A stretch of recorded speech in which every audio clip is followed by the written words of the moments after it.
Hi, I'm Daniel B.C. Gardner. With me is Charles W. Philip. We're both retired from the Fairfield, Connecticut Fire Department. And today I'm going to interview Charlie, better known as Captain Philip to me when I was working, about his 42 years on the Fairfield Fire Department. Charlie came on the department July 1st, 1950. That's right. But your fire service career started before that. My investigation shows that you were a volunteer. Tell me about that. Yes, I was a volunteer at Station 2. Lou Stopa and I think, went on at the same time up there. That's Tunxus Hill Road, Tunxus Hill Road. right opposite Marlborough Terrace. Right. Okay. And we spent quite a couple of years there. 1950, they went from a 72-hour work week to I think a 50-hour work Now, week. how did the 72 work? From what I hear, they were on all day and all night. Really? A firefighter. I don't really remember all the. So you were the savior class. You guys came in. There was 10 of you, I guess. Yeah. And all of a sudden, now there were 2 shifts of firefighters. That's So they weren't working those long hours. You went to 56. You said 56-hour work 56 week. hour work week. Okay. And then the way they were chosen by the volunteer chiefs there were men that took it from Station 5 at Greenfield Hill, Southport. All right. Station 5 at the time was on Greenfield Hill Road, corner of Verna Hill. Right.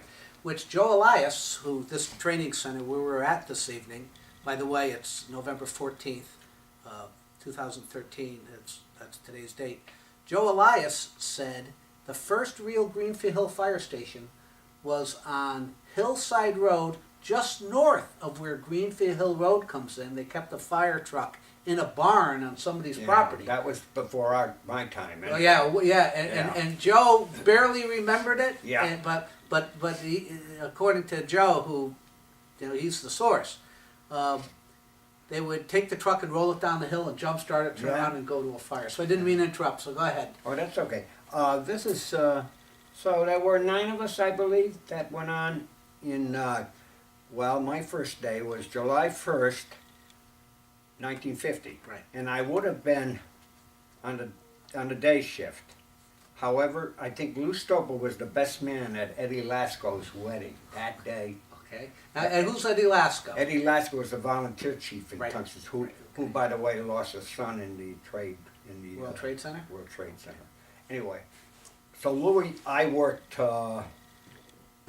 Louis' day. He came in on nights. All right.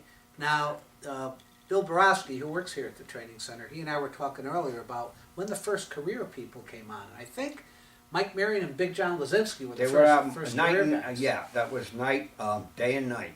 One was on at And that was about 1927. 27. Wow. It was the year I was born. Oh my goodness. Okay. Well, all right. That's terrific. Now, you started to talk about you talked about Eddie Lasco, the volunteer chief at the Tunxus Hill Station. That's right. And He's passed away by. I talked to his widow. I remember. Yeah. I remember they used to have carnivals. They Tunxus Hill Volunteer Fire Department used to have carnivals up until the 70s at McKinley School grounds. Yeah. There were 5 volunteer fire companies. That's true. Right. Fairfield Hook and Ladder on Reef Road. Right. Where Tom Carroll. where the delicatessen is. Yeah. Right. And they were formed in 1896. Yes. All right. And then the Tunxus Hill Fire Station. That was, I think, Tunxus Hill came on stream in about 1930s, in the 30s, possibly the late 20s. Okay. The first storage of a fire equipment was in the old at Washington School on Villa Avenue in the building that's up at Stratfield Park, the Veterans Building. That building was kindergarten. It was adjacent to the main building. A fire truck was stored in there. Right. Now, see, that's a new one on me. Yeah. All right. So Station 3, Jackman Avenue. Jackman Avenue, yeah. And back in the 90s, they redid the fire station, put in addition to looking at it to the left-hand side. Yeah. The right-hand side's the original fire station. Right.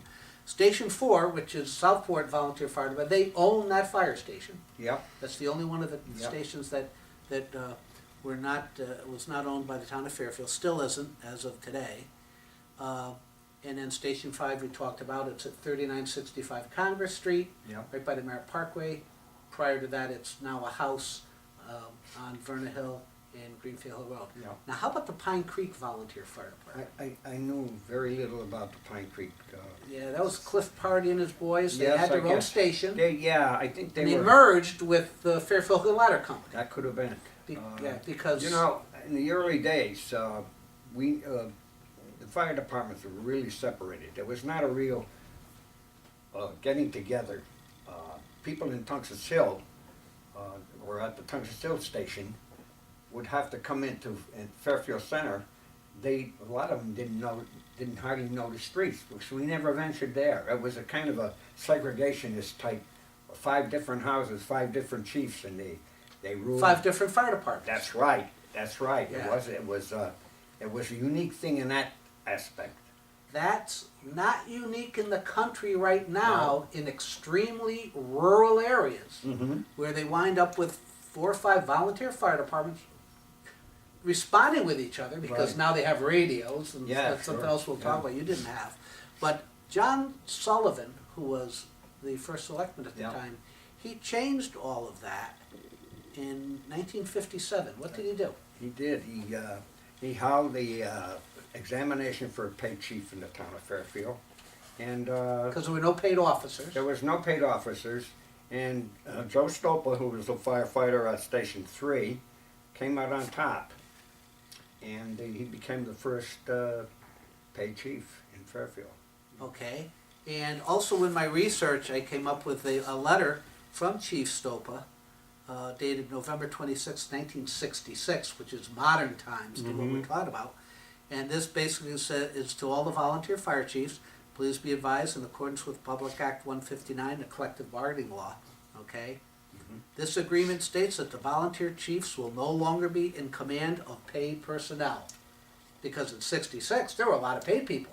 Yeah. And there were captains and lieutenants. Right. Let's talk about the lieutenants first. After Stopa became fire chief in Right. 57, you started to get Um, lieutenants at Station 1 and Station 2 only. Yeah, exactly what year they held the exam for lieutenant, I can't remember this, but it was, I would say, well, let me say, I was in 63. I was about, I think the first lieutenant was Dave Russell, then Joe Elias, then myself, some, in that sequence. Okay. And, well, that that little letter there raised a lot of hackles amongst the volunteer chiefs. I can imagine. I can Yeah. imagine that was. They, yeah. especially Tom Carroll. 'Cause Oh, yes. Tom was quite blustery, and he didn't want to give up that office downstairs. Yep. And anyway, they finally made peace, and Joe took over the running of the department, and it ran pretty smooth after that. So, I mean, that's all I can say about it. I don't want to go into the politics that went on in the fire department. I can't believe there's any politics involved in the fire service. So Well, I mean, I between can't accept that one. the I can't accept volunteer that and one. the paid department. Anyway, it worked out fine. In the end, it was a pretty close knit operation between the paid department and the volunteers. I hasten to mention people's names because somebody might be watching this video 50 years after we Yeah. make it, okay? But I think it's worth to talk about Mike Kranick. Yeah. Well, And Mike. who was Mike? Where was he from? What did he wind up doing? Mike Kranick was from the Tungus Hill area. Okay. His brother Jimmy Kranick, was Police chief. police That's chief. right, yes. Yeah. And then there was Joe and another brother. But those were the three. The three of them were very prominent in fire and the police. Okay. service. Mike was eventually was appointed superintendent of apparatus in Fairfield, and he was the early teacher or the early instructor. There for was no us. training officer. There was no training officer. And if my memory serves me correctly, Mike moved to the new firehouse, the Reef Road Fire Right, Station right. from Tungus Hill, Right. from shortly after they moved out of where the deli is, okay? Yeah. but he was a superintendent of apparatus, but he also worked shift work. He did. So when there was a fire, if he was fixing a truck, he had to leave. Oh, yeah. Yeah. It wasn't a designated position. Well, I was very lucky. My platoon or shift at Station 2 from July 1st was with Mike. Yeah. Frank Stopa, Billy Boyd, and there was 4 of us. Who am I missing? Anyway, Mike was instrumental in as far as teaching. He was our first instructor. Yeah. As I said, there was no formal teaching or training in the fire service at that time. And that's We not had no just fire that's not ground. just Fairfield. I mean, that's pretty much the right, what was right. that was. I was going to ask you what was training like. Mike would have classes in the afternoon, dealing with hydraulics, laying of hose, parallel lays, centrifugal pumps versus positive displacement pumps, et cetera, et cetera. And of course, sometimes we got a little on this. Come on, we're gonna watch TV, you know. Nah, no, can't believe it. Can't but believe it. Mike, he was persistent, and he was wonderful, really. He was a good man. Yeah. I'm proud to have known him. Yeah. Now, when you would go to a fire, you needed assistance. You weren't picking up the radio. There wasn't and no radio. going on and saying, "Give us a signal 20" at the time, or whatever. So what would happen? What would happen if you got called to a structure fire, and you went Well, there, and the that place was happened. blazing, and you need help? Yeah, we have to go and get a telephone back. And So if you go in a burning building, see if the phone's working, and Yeah. if not, go next door. yeah, but you know what, Dan? In looking back, I think that time that you're talking about was before my time. I don't remember where I didn't have a radio. Okay. I Didn't have portable radios until No. '72 we had a radio, we had the- in the radio in the truck. in the trucks. Yeah. Not all of the trucks, though. No. The front line trucks. Yeah, Okay. and they weren't. It must have been Steve Toth, who I worked with in Southport, Yeah, who came on really early. yeah. And I think he became on before the war. And he told me that they used to carry change in their pockets for payphones. Yes, yeah, but And- what Steve and- would know, and somebody, people up at Tungsten Hill, I think, talked about that. Yeah, they had to call up on a telephone. Very Now- efficient. Now, this is about the history of the fire department Mhm. and a little about you. Certainly nothing about me, but I'll inject myself anyway. Okay. 1957, Stopa becomes the career chief, and you become... And 63. Oh, I was, yes, he You brought me become- out of Station 2 down for dispatching. dispatcher. Yeah. Then a little 11-year-old kid rides his bike up to the fire Yeah. station and walks in Yeah, that kid and says, "I'm Boone Gardner, who are Yeah. you?" Yeah. Right? Right. And that's when we met, and Yeah. I gotta tell everybody here, Charlie was really nice to me. And I mean that. He taught me about Nathan Hale, the Green Mountain Boys, American history. What are you learning in school? Ethan Allen, the Green Mountain Or Boys. Ethan Allen, yeah, Went Nathan through a Hale. little bit of history. Yeah, a little bit of history, and I appreciate that. And I always Yeah, remembered yeah. that. And we wound up working together.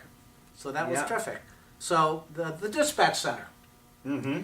I remember the first person to have ADT. Yeah. They had that The game well the system. Gamewell system. Yeah. And how did that work exactly? What Well, was that? you set up, if a fire occurred at engine 5, we would set up, if it was a building fire, we would set up 3 or 4 rounds. Okay, of- so that was beginning with a 5. that was the locator for the volunteers, Right. which every volunteer had a code book, That's true. which would tell you about where the fire was, what block. Right. Okay. Right. And if it A was district, anyway. if it was yeah. a car fire, it was 1 round. If That's it was right. a building fire, it was 2 rounds, or Yeah. and it went on and on and on. Right, it would go 2 or 3 rounds for a building fire, and it would start with the code. If it was in 5s, it would be a 5 to start off. Right. A 4, a 1, or And 2. you'd shut the other stations off. They'd only blow one horn That's one true, time. yeah. Right. But what I was referring to was there was a American District Telegraph. They were known at the time. Mhm. They had a punch system that I think 8 in the morning and 8 in the evening they would send you a code. It would ring 4333 or 4333. Mhm. and then they would call up and see if you got it. That's right. And It was a Handy and backup. Harmon, and do you remember the Porcupine Company by chance? That's in the book. I don't remember where that was. But No. we had Heim Company, we had DuPont's, we had Fairfield, Yeah, we have, yeah, and they were all hooked up to ADT. right. So all of a sudden you'd get a signal 4862. You'd look up and you'd dispatch. Then You know. to the appropriate company. Then individual businesses started to get alarm companies, and they would start to put their box on the wall. Yeah. And eventually you The had whole wall. the whole wall was wallpapered, right? Right. And I remember you and I sitting in the alarm room, and one of the alarms sounded. And you had to go and feel the bells to see which bell was ringing. Yeah, because you couldn't tell, Yeah, right. right? They weren't that loud. It was more of a vibration Yeah. than anything else. But so it was like holy mackerel, and, That's and it. then Chief Stopa got a hold of a guy named Pelletier from Newtown, Yes. notified her, Yeah. and they cleaned all of that up. Yeah. My goodness. He passed Um, away recently, didn't he, Mr. Pelletier? Pelletier did, Yeah. yes, that's correct. Now, you don't want to talk politics, so we won't. Except, how about the phantom captains? Do you remember the phantom captains? And what I say by that is that there was a fire commission meeting Yeah. in the late 60s or very early 70s where the commission asked Joe Stopa to walk outside. So we did. Yeah. All right. Then they walked him back in. I now. And so we have 4 new captains and 4 new lieutenants. Right. Do you remember that? Oh, certainly. Yeah. Certainly. And there was no money to pay anybody raises, No. but the 8 people agreed to work at the lower salary for a year. Right. And I believe the excuse was that eventually the Jennings Road Fire Station was going to be opened, and they wanted They to had to make do it. captains for that end of town. So up until the 70s, the late 70s, we had 2 captains and 2 cars. Yeah. Yeah. Okay, that was quite the thing. Jennings Tungsten Hill Fire Station. Stephen DeHanis, who was Yes, a Westport yes, artist, yes. did a Saturday Evening Post cover He of sat, that. he sat on Brickley Road with his easel and did the firehouse that later appeared on the Saturday Evening Post. I watched over his shoulder because I do a little art myself, very amateurish, but he was a wonderful artist, yeah. He did a number of fire station. Did one in Westport, Centerville, Pennsylvania. Did one. But the Yeah. Fairfield one, I think, was his Yeah. favorite, was his best. I met him. I had him sign one for me, Yeah. and I got a picture of him and He I. was Hungarian descent also, Danish. Yeah. But if I had a copy of that cover here, Yeah, you could identify the people, couldn't yes, you? I. You could do I- Grassy and Budnar and Yeah, I did it for a couple of the firemen that didn't know. I wrote on the back of their pictures. but that's how detailed he was. Who? DeHanis. Oh, yeah, doing you could that. pick out. You could pick out Look the like people. that's Stanley Makiasevich or that's yeah. Frank. Who just passed away this Yes, month. Yeah. yes, he did. Yes. Frank Toth, you know, the guys that were involved. There was Jimmy Bennett's car with, and that's Frank Toth's wife with Oh, my Randy, goodness. Oh, holding Randy's Everybody's hand. going to be running after this shows to get a copy of that. I don't know and what take a look at it. Oh, yeah, Yeah, yeah. yeah. Thinking, I don't know, Well, a couple of big fires, okay? yeah, And we've had a couple of big ones in Fairfield that I'm aware of. Yeah. Now, Fairfield Lumber had 2 yards. yeah, 1 yard at the end of Thorpe Street. yep. The other yard was where Heritage Square is now, 1700 Post Yeah. Road. We'll talk about that in a second. 1957, Fairfield Lumber had a pretty big fire at their Thorpe Street Yeah. location. I was in 6th grade, I think, so I missed that one. I was on, it's very vague now, I can't remember.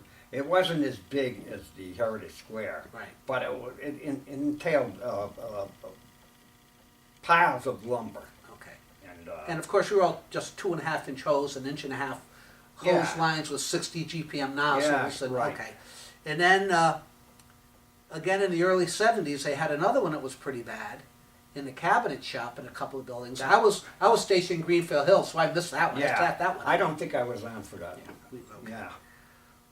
Associated Transport was a transportation hub Yeah, for trucking companies. State Street Extension? No, it's at the traffic circle where Stop and Shop is now. Okay, And right next to it, still to this day, is a big empty lot. mm-hmm, And there was a mountain of tires there, yeah, and that caught fire. It was yeah. Dick Silvestro's first week on the job. I should have looked up the date. I didn't know if you made that one. That thing No, I burned- did not. That may have burned for a couple of days. Yeah, So I you were didn't- lucky. You were lucky in Yeah, that one. never. All right. You were lucky there. I was off when the Heritage Square. Heritage Square I was remember- February 23rd, 1965. Right. I remember driving from the house up Route Wayne Street and looking out on the post road. There was nothing from the left-hand side of the post road to the right-hand side of I should say, Route Wayne Street was nothing but red. Yeah. And it was a fire that was movement. It was really one of the worst. I rode to that fire on the ladder truck on the Reef Road. The driver was Bill Borowski, our cameraman. Yeah. And with us was Charlie Young. Mhm. And it was a cold day. Yes. Yeah. And that, when you talk about some building going to the ground, Yeah. that went to the ground. Yeah. What I was mean, it? the cement stairs were all that was left. Remember Right. that? Right. It stopped at the paper company next Yeah. door. Lot Merlin. Not Merlin. That's right. But Lot Merlin was sprinkler too. yeah, that fire, from what I heard, and I certainly don't want to drag up but there was no fire. There was no fire stops to the roof. And to the building was under renovation at the time. Fairfield think so. Lumber, I think, sold it, and they were going to make it into shops like it is now. Yeah. Yeah. And they had ordered the fire doors for Yeah. the different sections. Yeah. They didn't come in yet. No. And the fire didn't know that. And Right. it just kind of burnt right through. It started in that. I think in Zara's the- Music Land. Yeah. In the corner. And then zipped up and across. Just went right across. Forget it. Yeah. Forget is another one. And then we had another one on a Sunday morning on the second floor of Heritage Square. Certainly wasn't as bad. Mm-hmm. No. But they didn't sprinkle it the first time, they didn't sprinkle it the second time, so the second time they had a heck of a fire. Yeah. Yeah. Maybe they'll learn someday from that. Now, August 28th, 1964, the Bowleroo Bowling Alley on Black Rock Turnpike. They were Yeah. refinishing the lanes. As soon as we cleared the station 2, you could smell the odor of Station 2's on Tuxas Hill on Road now. Tunsis Hill. And we're talking We're about on. we're talking about Brookside Drive and Black Rock Brookside Drive, Turnpike. yeah. That's quite a way, Joe. Phil Higgins, and I don't know who else was with them, they both took the hydrant, with a hydrant on the corner of Pansy Road and the Black Rock Turnpike. And they were in the midst of hooking up that hydrant when the whole thing blew out. Right. Glass blew across the roof. It's lucky they didn't get cut up from it. Yeah, that was a hot fire. It burned hot. You could smell it from the moment we come out of the station. Yeah. And I wound up going there. It was the night before my 18th birthday, so I wasn't a volunteer yet. Mm-hmm. And I was on the hose line in the back with Steve Toth. Yeah. And the smoke Yeah. Yeah. would kill you. And you know what he did? He lit up a cigar. Yeah. That's what I think was the term, iron fireman. Oh yeah. Is that what they Yeah, called them? Yeah. Yeah. Beach cottage fires. Now the beach, Fairfield Beach Road, predominantly now is year round. Yeah. In the 60s, when I was a volunteer, in the sort of just after the beginning of your first 10 or 12 years on the job, Mm-hmm. we had quite a few fires down there, didn't we? Yeah. I was on 2 of them. I remember one distinctly. It was about 4 in the morning. Come in and said, beach cottage on fire on Fairfield Beach Road. So I got in the car. As soon as I got out the door, you could see the red glow in the sky. Now the numbering was, if I may, the numbering on Fairfield Beach Road, they had house It numbers was kind of, and box numbers. yeah, it was kind of So, freakish. so house 121 was to the left, box 121 was way down to the right, or Yeah. something like that. Yeah. And as you just said, quite often, the shift commander, when asked by responding units, and I was coming out of Southport for the ones that I attended, we'd say, is this to the left or to the right? Yeah. And right, you'd say, exactly. you can see it. Yeah. You wouldn't have to worry No. about going the wrong way, Right. right? And when we got on the scene, we had one completely burnt to the ground and about a 3-story or a 3-bedroom or 3-story. Oh, 3-story, yeah. There It was some- going. It was starting to go. So we put our first lines. So you had one on each side We that had would one go. on each Yeah. side, yeah. But we're very lucky with Fairfield Beach Road over the years. We had 2 big fires that I remember and I went to. The wind was always coming in off the water or in the back. It never was going down. Yeah. If that ever occurred, I think we would have lost. It'd be open space tonight. Yeah, It'd be right. open space. Now another one I remember was go down the end of Reef Road. You take a right, you take a left, and immediately on the right, Mrs. Bonnie's property, which was purchased by a guy named Lowell Barker. We had one in there. Mhm. Dick Rutt was driving the engine. I don't know who the lieutenant was. John Murphy was the captain. So you might have been working on the other end of town, but yeah, we had a few of them. Yeah. And then it was not Holiday House, but the Holiday Beach Club. Another one right opposite Penfield Place. That was a grounder. Yeah. I mean, that- Yeah. Okay. Grass fire season. Yes. Well, what does that mean? When somebody says do grass Well, fire season, grass fire. Most of our fires were with the Phragmites or the punks or the tall from the swamps, swamps. which And are this was- 90% filled in. If there was ever a fire or a season of fire to drive you out of the fire department or get you hurt, it was this type grass of fire fire. season. Yeah. Building fires were there. They didn't move. I got to disagree with Captain Philip for a minute here because as a young volunteer, 18 years old, let me tell you something. I hope you weren't sitting there. No, God, no. No, I live down on Parkway, but I'll tell you something. Grass fire season, Easter weekend, Oh, yes. was the greatest weekend of my life. Good Friday was. Oh my goodness, because I'd be driving the 44 Mac out of Reef Road, Yeah, yeah. and you'd go to your first fire at 20 minutes to 7 in the morning, or 20 minutes to 8 in the morning, and you wouldn't come back till shift change. That's right. Fire to fire to fire. Oh, I mean, I want everybody to know this now. This is what was going on. If you were working at Reef Road on Engine 1, you might wind up over in Stratfield sure. We did because that. everybody else was out. That's right. And We'll send you all sometimes over. you disconnect your booster line and leave it And go get- because you had to go to the other fire. That's right. And that Holy Week was tough. Like Good Friday was. Well, it's kind of a friend of mine told me it's kind of macho to maturity. You know, when you're a young kid, you say, "Boy, this is the greatest thing in the world." Then all of a sudden, after you've been on 20 years, you go, "Oh my Yeah. God, it's grass fire I tell you, season." it was really a serious. There was times where the Phragmite was so high, and guys were caught with the wind going in the wrong direction. They dived into the ditches there to get because Sure.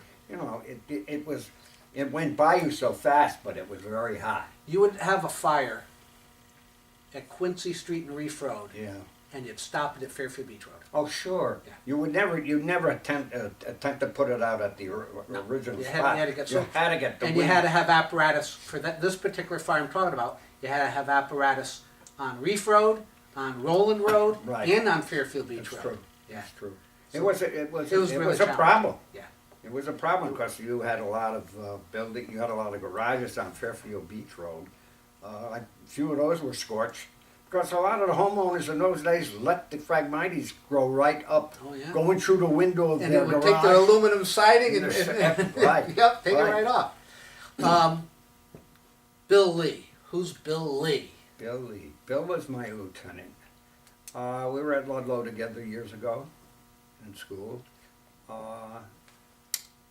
He passed away since then, along with his wife Shirley.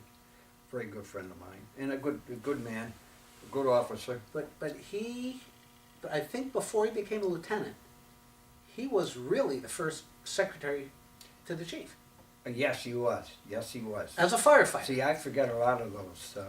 Yeah, he was.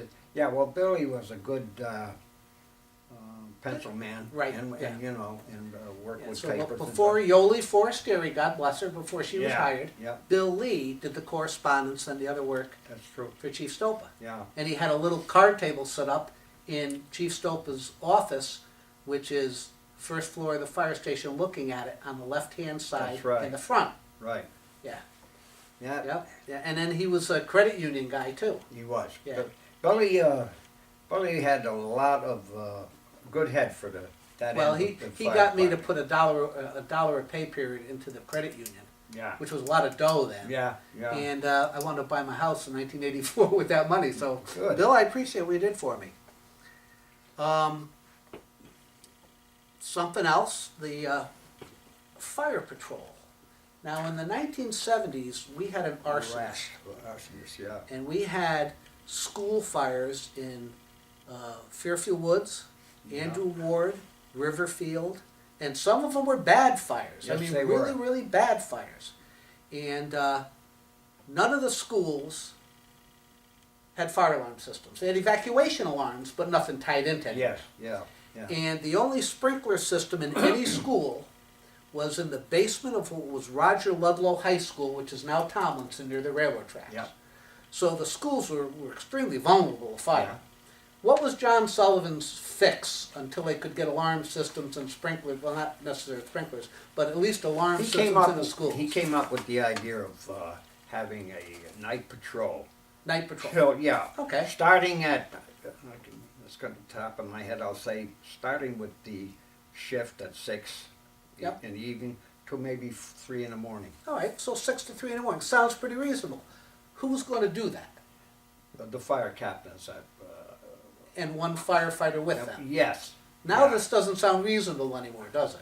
No. In fact, there was times at near 4 in the morning where the car was driving itself. You know what I'm saying? I myself was very. Yeah. You had to watch yourself there because you know the body can only stay awake for so many hours. Yeah. And but we never had an incident. No. If to my recollection, we never had an incident with while we had those patrols. And not because of the patrols, but the arsonist was a fella named Zerka, Yes, and he was caught. Yeah, he used to leave a trademark. I won't. bring Yes, that up, no, because but guys had crawled around in his trademark yeah. and said, "What is What this?" Charlie doesn't want to tell you is he would defecate on whoever he was lighting the fires. It was something. But, And, and I think he also lit a couple other fires because it was a New York Times article, which I have a copy of. He lit some other fires other than the schools. I hope this. We're mentioning names. Maybe it's not a wise thing, but however, you're right. That's one of the names, and the other one was Schultz. Yeah, They right. finally shipped him out. He set the old Ritz Ballroom on fire with a In Bridgeport, In right over the Bridgeport. line on the right hand side. And take the American Cable and Chain over on the east side. Yeah, he had quite a. That man had us going. We would be on one end of the street fighting a fire, and he would drive past us, go down and light another garage on the other end of the street. Universally, Charlie, because I still travel a lot in the fire service and talk to a lot of people. Many fire veterans talk about the war years of a fire department, and it's generally accepted that about 1960 to the end of the 70s, because the U.S. Fire Administration started in 74 and started with a lot of fire prevention stuff and everything else. But 60 to the end of the 70s were the war years, which meant a lot of fires, a lot of activity. EMS didn't exist in the No, fire service, not at all. No. As a matter of fact, there were people who resisted the thought of even becoming That's true. an EMT. Yeah. Many people went on their own, and they were, what do you want to be, a doctor or a fireman? Right, I mean, right. you say. But we saw the best years of the fire service as far as growth in firefighting. That's true. Now it appears for guys who are not EMTs and didn't go to a medical, we have an oxygen call now and then. Someone Yeah, call us yeah. by mistake. But now, nationally, the trend is 70% EMS, 4% fires, and 14% something else. Oh yeah. So talk about changing. It did, even in Fairfield. It took the emergency calls started outstrip fires and everything else. Therefore, we had to put a little more time and effort in our EMT program. Sure. And you're right, there was a lot of them that didn't like that. Up until that time, the police department were responsible. And they had And station wagons. Station wagon. They would toss you in there, and you might have oxygen, you might not. It wasn't a very coordinated program. Well, what happened was in 1974, there was an accident somewhere, and they threw a person in the police station wagon and brought him to the hospital, him or her. And there was a guy named Dr. Elias Glass, Mm-hmm. and he wrote a letter to somebody, John Sullivan maybe, Joe Stope, I don't know, saying that the condition of patients coming to the hospital from Fairfield was a disgrace. Yeah, they weren't viable. And they wound up with a special commission headed by Don Collimore Sr., Yep. and I testified before them along with a whole bunch of other people down here, and that's where we started to drift into EMS and what's now called pre-hospital care. Yeah. But it was the middle 70s, and it was quite interesting. Well, it's ended up being the big part of your fire. Huge. It's huge. Now, something else that's a little different from today's practices, okay? This is a letter from the Board of Fire Commissioners to Chief, well, let's see, to the volunteer chiefs. Okay. 5 volunteer chiefs. It's March 8th, 1955. So it's a few days ago. You can tell that I'm losing my eyesight here. Okay, dear Chief, it's the observation of the Board of Fire Commissioners that less than 50% of our paid personnel are in attendance at off-duty fires. Of course, you didn't get paid to go to an off-duty No, fire. You just no. had to go in your own. Okay. And basically it's saying, tell the guys they got to start going to off-duty fires because if they don't, they're going to be in a lot of trouble. I don't remember that, but yeah. But you went to a lot of off-duty Oh, fires when sure. you first came, because that's God, what you did. Most of them, yeah. Yeah. You got into that habit when you were a volunteer, you know. And how about the friction between the career people and the volunteer people? Was it worse when you retired than it was when I say worse, had it accelerated a little, Mike, or was it? The worst times were after Joe Stumple was made paid chief. There was a real resistance in the volunteer end of the departments. They tried to change the rules or keep the rules in place where it favored the volunteer. But that all worked out, and it worked out. John Sullivan. I think John had something to do with it. He was interesting because one of the things he did, and he told me this personally, is he had a charter change. Now the charter at that time, before the change, said that each commissioner would be appointed by the volunteer fire departments. That's how they got the 5 commissioners. Yes, that's He right. changed the charter so the commissioners were appointed by the first selectman. And you know what he did? He reappointed all 5 commissioners. Yeah. And that took the heat off them for at least that Yeah. period of time. Yeah, it was only in the early part of Joe's career, and I have to admire him. He had to put up with a lot of stuff that was, worrisome. Well, he went from being a firefighter to That's chief. right. That's pretty Bad tough. enough He had to man. learn it. There was no free training for him. He went from the fire station, and And actually, we both read a lot, and in the 80s and 90s, there's tons of books on fire department management, and written by all these guys. But in '57, it was pretty much nothing. Fire No. Engineering Magazine. right. That was the Bible. That was it. Yeah, and stuff coming out of Maryland.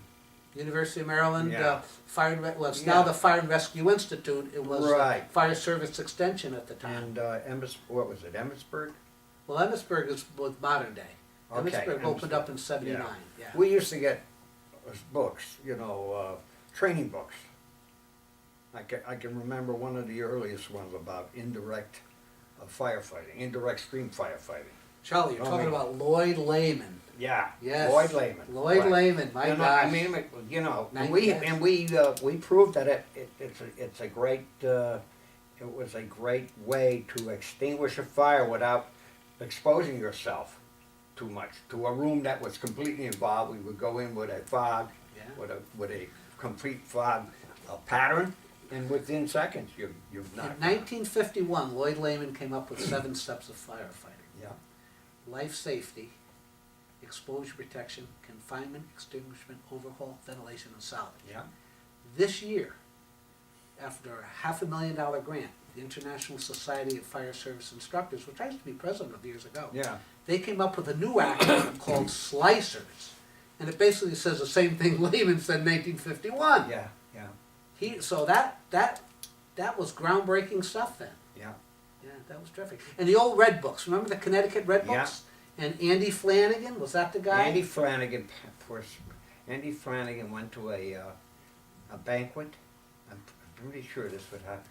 Of firefighters. Firefighters, and he they were eating steak or whatever, and he had it lodged in his throat. Yes, It was Andy I remember Flanagan. that, yeah. And he was embarrassed to say anything. He Yeah. couldn't give the international Yeah. signal. He went to the men's room, and Died- that's where they died found there. Joe Elias was at that. Yeah, at that, Joe was yeah. there. Yeah. And Andy Flanagan was Director of Fire Service Training for the state of Connecticut, which is probably getting paid $5 a week, Yeah. you know. And he had a fellow working with him called Larry Ford, Yes, I can remember right? him. Who was Yeah. another guy. And was And Connecticut didn't have a fire school, so we all went No. to the New Haven New Fire Haven, School yeah. once a week. Yeah. They would have the New Haven Fire School, Yeah. right? Is there Yeah, anything I missed, Charlie? Is there anything that these people in the year 2025 should be, asking themselves, gee, I wish he talked more about it? You know, you never drafted at a fire, right? You never had to put the hard We suction did. in a lake or anything? We did that a few times. Yeah, we had For fires. I For think. fires. Oh, really?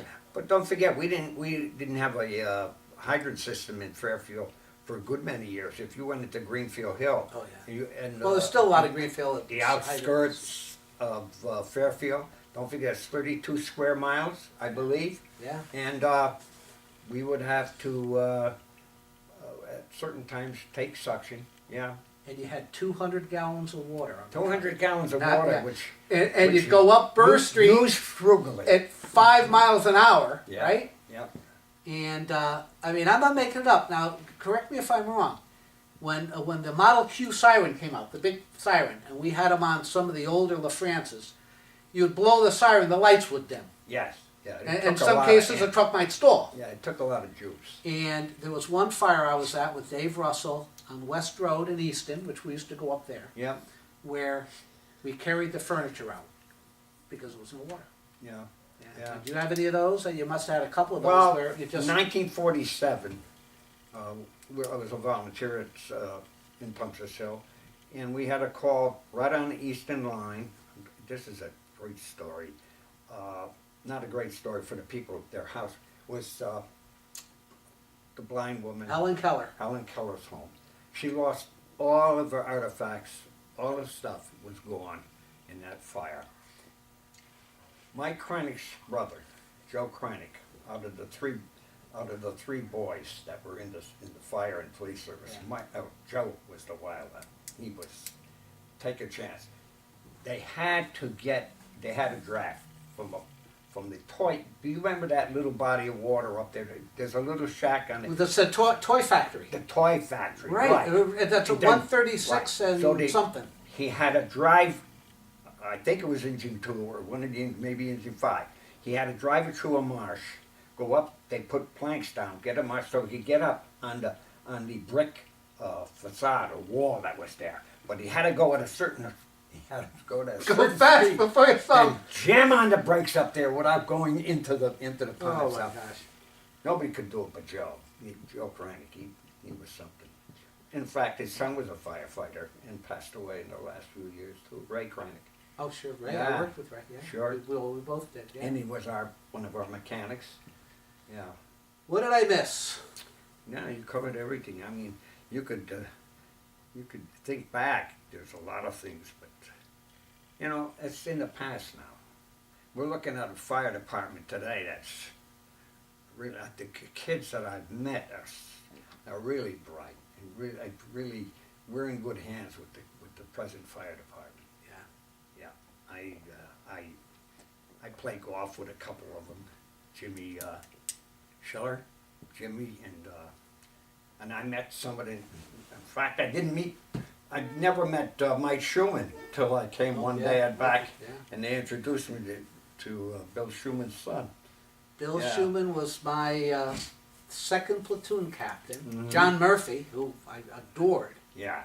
John was my first. And something I did forget, one of the beach cottage fires. Yeah. Right? Yeah. 11 o'clock in the morning until 4. And maybe 4:30, 5 o'clock. On the way back to Southport with tons of hose on the back of the truck, all rolled up. Mm-hmm.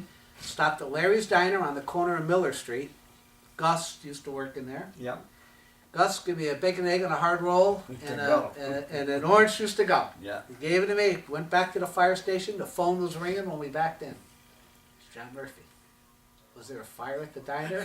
I said, no, sir. Yes. What were you Yeah. doing there? Tell me about that. Yeah. What was the deal? And What then was he would give you help, but then he let it go, and everything would return to normal. John, But if you were going to work, you were expected to know you were going to work and have food Oh, for your sure. work. Yeah. You didn't go to the pizza place to pick up a pie with a at that time a $30,000 fire truck. That's right. Yeah, that was definitely and A no-no. that was definitely a no-no. So Yeah. things were Always different. things were different. Well, Charlie, I appreciate you coming in. Oh, it's my That- pleasure. That concludes the fire department portion of the interview. I hope everybody enjoyed it because Charlie gave us an insight into some what could have been lost history. So thank you very much for being here. Right. It was nice being here. Now, let's talk about Gus Whitehead, who was not a firefighter. Who's Gus Whitehead, and why am I asking you First about it? man in flight. First in flight. When First I in flight. tell people say the Wright brothers. I know. Now, well, that's going on now for quite a few years. The first time I heard about it was as far as the notoriety for Gus the Whitehead. Well, let me go back a little bit. In my home on Tunx's Hill, Gus the Whitehead, Where did you live? I lived at 454 Tunx's Hill. It's got the commercial property in there now. Okay. In the rear of that, the rear of my home, there was a big garage, a long, it's a barn, not a garage. And in this garage were parts and parcels of his planes and what he did. Some were glider parts, some were. Where my uncle lived, Gustav Whitehead lived there in that house. That's on Ridgely Avenue, on the corner of Ridgely and Marble Terrace. My cousin's wife lives there now, Helen Philip, and that house there, I've got pictures of the yard and Gustav Whitehead with the plane there. Okay, now, everybody, not everybody, a lot of people think it was the Wright brothers. The Smithsonian says it was because they Yeah. got the Wright brothers plane, they don't want to lose it. Right. But there were flights by Gus Whitehead. Now, where was he from? Gustav Whitehead was a German. A German, okay.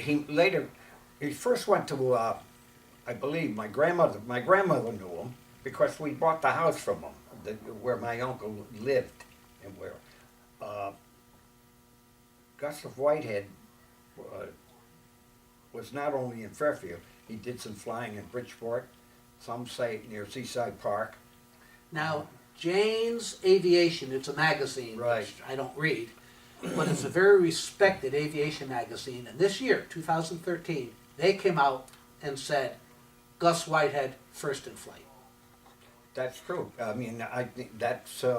I talked to my grandmother. My grandmother said she saw it, She saw it. but there was no pictures that I know of. But there were newspaper accounts. Yes, there's newspaper records. But from what I've read is it was no big deal. Okay, so we flew. Yeah. Who cares? Now you got, alongside of our house on Tunx's Hill, we had a long grape arbor. And the parts of that grape arbor were spars from parts of his plane that held up that grape arbor. And the U.S. Army Air Force Reserve came at one time. They heard about that and asked my grandma, and I said, and that time it was all gone. Everything was gone. The grape arbor was down. It was just an empty lot. Now, you were kind enough a couple of years ago to take my wife and I on a tour. Yeah. And showed us this is where this was, this Yeah. is where this was, and where the castle is on Chapman Avenue Yeah. and Knapp's Highway. Knapp's Highway. Wasn't that one of his launching points where he'd go over Gypsy Oh. Springs? And please explain that. Well, the word that I heard in those days, that was known as Lenox Heights. The Okay. Tungus Hill area was Lenox Heights. Therefore, Lennox Road. Right, that's what was the name. And yes, my grandmother said she saw it in flight, so it had to be from a higher vantage point. And his plane supposedly he kept it up and kept it up in the air for quite a while. Well, he would fly down over Gypsy Springs, Yeah. and I do want you to explain what that is. Gypsy Springs now is the Super Stop and Shop Yes, at Villa yes. Avenue Yeah. and Kings Right. Highway, and then he'd zing over into Bridgeport by Seaside Park. Yeah, That's quite a flight. yeah, And it was 2 years, 2 full years, yeah. before the Wright brothers got off the ground. He's buried in a plot. Like I probably shouldn't say this, but I heard it was a plot like a. All of his money, I guess, went into promoting his invention, you know, and he died Died poor. poor. And I think he's over in the cemetery over on Boston Avenue, Lakeview, is it? Lakeview, below GE there. Yes, yes, yes, Yeah, yes. him and his number one mechanic. I can't remember. He was a Hungarian, and the people over across the way from him were the Sulis. He was a Swiss pattern maker, worked with mechanics, and he helped them, Mr. Sully. There's a museum to Whitehead in Germany, in his hometown. Oh yeah, in oh Germany. sure, and the stamp, But you heard it from a source. Yeah, Captain Philip's grandmother yeah, saw the flight, at least one of the flights, Yeah. and you only have to see one, right. And told you that. Oh yes, because I've asked her. What more do you got to know, Yeah, right? those were the days. Charlie, you're the greatest. Thank you. And, Thank and you. thanks for Yeah. being so nice to me when I was a little kid. Yeah. I really appreciate it. That's okay. Everybody enjoy yourself. Thank you Yeah. very much. Okay.